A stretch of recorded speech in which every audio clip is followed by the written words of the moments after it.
title is Cybersecurity from the Offender's Perspective, Darkweb Drug Dealing and Cybersecurity, and it ties in very well with what David was talking about. So, yeah, hopefully we'll get somewhere. How do we... Like this. So shortly I'm going to go over some background, what am I talking about, illicit online markets. David introduced that. I'm going to talk about some of the data and sources behind the, behind this study, or whatever we should call it. Then I'm going to talk about the threat models of dark web drug dealers, and then I'm going to focus on two sorts of risk that they're subjected to and how they handle that. And then I'm going to, bring out some perspectives from this, and particular highlight some issues with this going dark discussion, which David opened. So what are crypto markets? Well, they're also known as anonymous online markets, AOMs, or darknet markets. It's a genre of markets, websites that have grown at a very steady pace since 2011. They all share the similar qualities. David has pretty much outlined what those are, so I won't go through them. So by now we can say that they're an established component of drug markets, I would say, that supply mainly amounts smaller than wholesale amounts, so that'll be personal consumption, social supply, redistribution. By an established component, I don't mean that they're huge, but that they've become part of how drug markets function today in this age. In the most extensive study we have of revenues, it's from 2014 by Soska and Kristen, I forgot the reference. They observed a daily revenue that was well above $200,000 daily. I think we have good reason to believe that it has increased, seeing as we see many more products and vendors today. Yeah, so this is what one of these markets look like. This is the biggest one operating right now, Dream Market. As you can see, there are categories, and it looks like an eBay or Amazon clone from the 90s. You can see some small ratings, you can see where product is shipped to, you can see the price of products and so on. This is what people are trading on. Now, so this cybersecurity from the offender's perspective, these are some interesting insights I gained from doing some interviews with dark web drug dealers. I'm talking on the basis of the primary material is 13 interviews with vendors. These were semi-structured interviews, and they were centered around like how they got started with drug dealing here and what kind of provoked or encouraged them to move to these markets. But the thing was that cybersecurity and OPSEC kind of just constantly emerged as a secondary theme when interviewing them. Partly that's because I find it fascinating, and these guys really like to small talk about it. So a good way of establishing rapport is are you thinking of switching over to Monero instead of Bitcoin? How do you feel about Open Bazaar? Things like that. So these interviews took place between 2017 and 18, and I also got to witness these guys and gals dealing with some of the issues David highlighted, like markets running off with all of their funds, things like that, them being robbed. So typically these interviews took somewhere between 2 and 10 hours, and they might be understating it. Often it was multiple sessions. I still talk to some of them from time to time. These were of course conducted under the highest security precautions you could imagine. So yeah, and either by email or instant messaging. When it was instant messaging, it was often separated into like different sessions where we would talk over a couple of weeks or something like that. We're quite fortunate to have a pretty big sample of interesting sample cohort with both small, medium, and large scale vendors. We have what I would describe as kingpins in this sample. So I also drawn some secondary material. There's some long-term ethnography, which I've published with colleagues on. There's also some interviews with buyers done in Denmark. There's also the whole range of quantitative research, and also a couple of interviews with law enforcement. So I'm not only supporting these findings I have with these interviews with vendors. So shortly, what do we know about this population? Well, we know that those who really rake in the profits, or at least where the profits are in crypto market, is in the sale of illicit substances, particularly MDMA, that is Molly or ecstasy, and cannabis. Those are the biggest categories. The population of vendors is actually relatively small. The last study of the biggest market we have is of Alphabay, and they had about 2,188 vendors over a longer period. So that's actually not a lot of people. But we also know from previous research is that most of these vendors actually have relatively low revenue.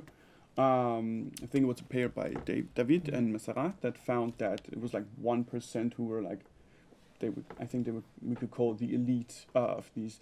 But actually, Soska and Kristen found that like 70% of these people never make more than $1,000 US.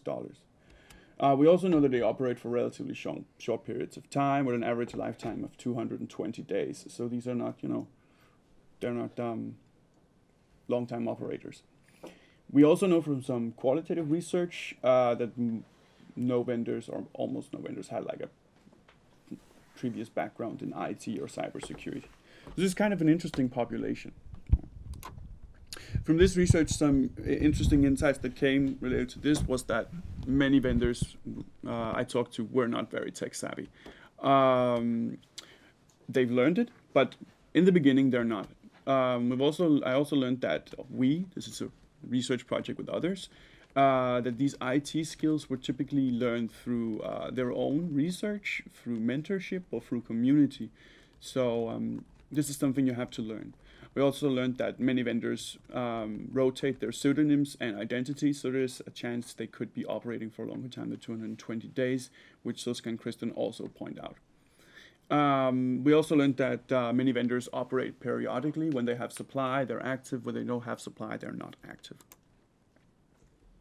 So what are the threats to these dark web drug dealers? Well, they have to really consider cybersecurity, because there's both law enforcement and there's other offenders who pose a risk to them. We typically think of law enforcement as the most pressing threat. And I would say we could kind of separate the risks from law enforcement into sort of two broad categories. There is a systemic or structural risk. We could say, being caught in the dragnet. As David explained, we see some of these markets being seized and shut down quite frequently, or at least once in a while.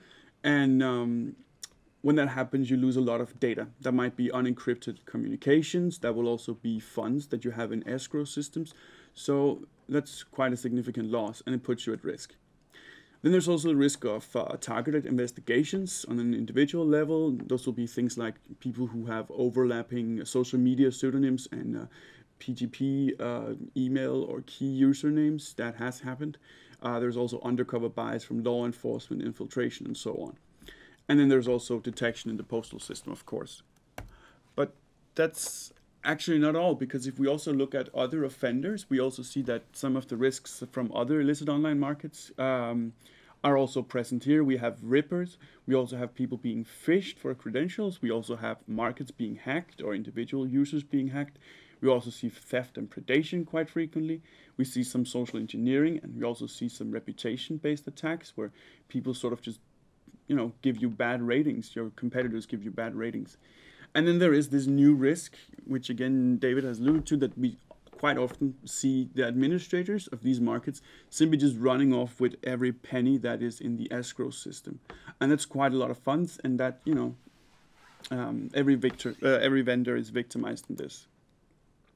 So how do these drug dealers actually deal with this systemic risk? Well, most of the vendors I interviewed had lost thousands of dollars in these exit scams. I think the record was more than $100,000. So these can be very significant because of the escrow system.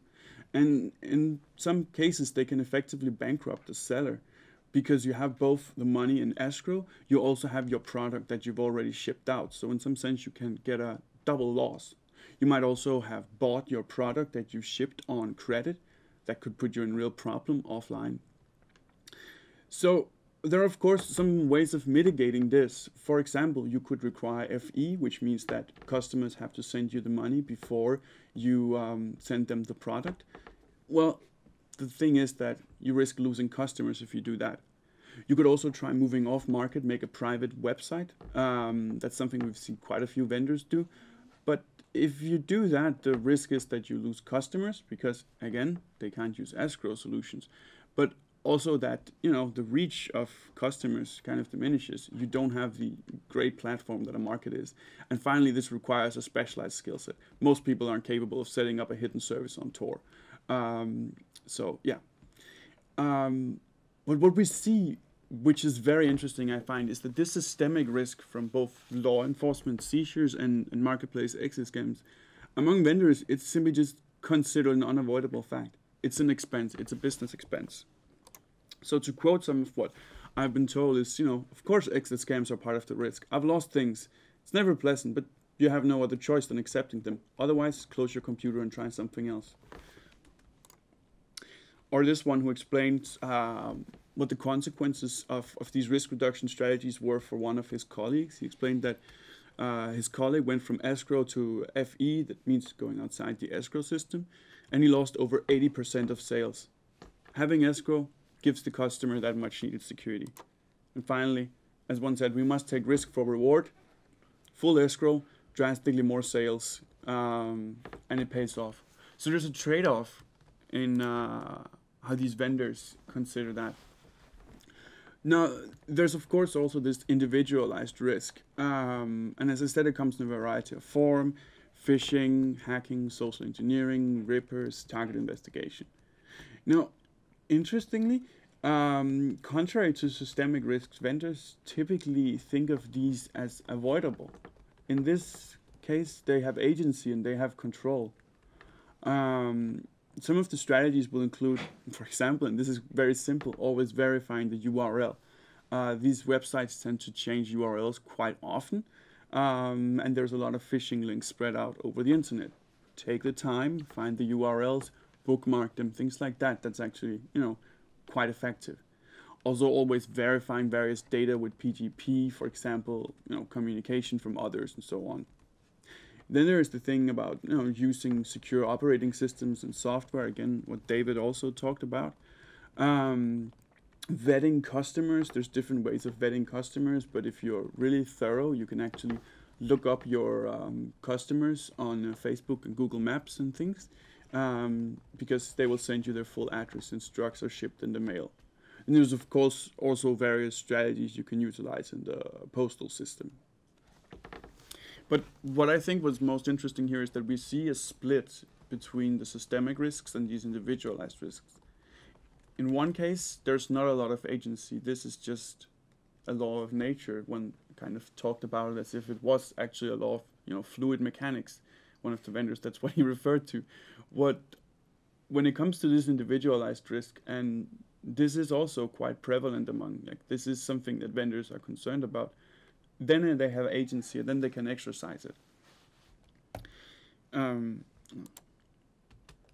So for example, here's a guy who talks, and it was interesting because he kind of brought these tricks from the dark web onto his offline business, and he talked about how he would deal with people offline. He said, no guns allowed for anyone. That's pretty typical. I try and explain proper OPSEC for anyone I know in real life. Burner phones, encrypted apps, drop houses for products, sometimes radar jammers, depending on the situation. I don't know if that's true. He was kind of good at bragging. But what's interesting here is that afterwards I was like, okay, so do any of them live up to this? Because you're kind of paranoid. And he said no. That's one of the reasons why he started to stop dealing offline. They couldn't handle these requirements, he said. So again, there is agency. He can actually choose to do this, but of course, again, that means he cuts off his these avenues of profit he had offline. There's also the fact that this costs time and business. As I said before, there is a business cost.